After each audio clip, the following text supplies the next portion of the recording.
This qualitative study, written by Beenish Fatima and her team and published in Journal of Behavioral Sciences, comprehensively examines the pervasive discrimination, marginalization, and social exclusion that the transgender community in Pakistan faces, with a specific focus on their deeply challenging experiences within the educational and employment sectors. Utilizing a phenomenological approach, the research delves into the lived realities of 12 transgender individuals through in-depth interviews, revealing a landscape profoundly marred by humiliation, exclusion, and various forms of abuse within educational settings, ranging from elementary schools to higher education institutions. These experiences, coupled with the formidable barriers encountered when seeking meaningful and respectful employment, highlight the severe systemic issues that hinder the transgender community's ability to fully participate in and contribute to Pakistani society. The study uncovers how transgender students routinely face mockery,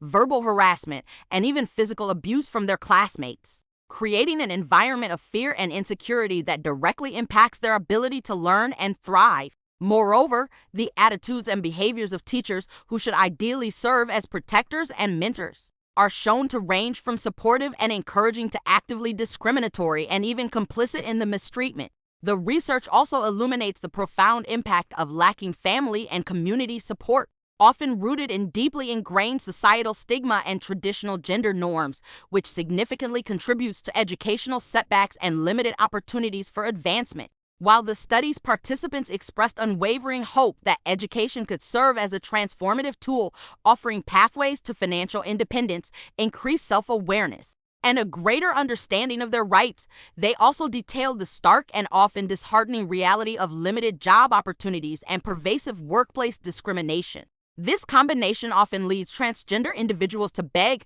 dance, or engage in other unaccepted ways to meet their needs. The study strongly emphasizes the need for targeted policies in education and employment to foster inclusivity and help transgender people access equal opportunities. Aligning with UN's 11 gender equality and quality education, the research calls for curriculum reform, public awareness campaigns, financial incentives, and equitable access to education and jobs for transgender individuals in Pakistan, creating a more just society.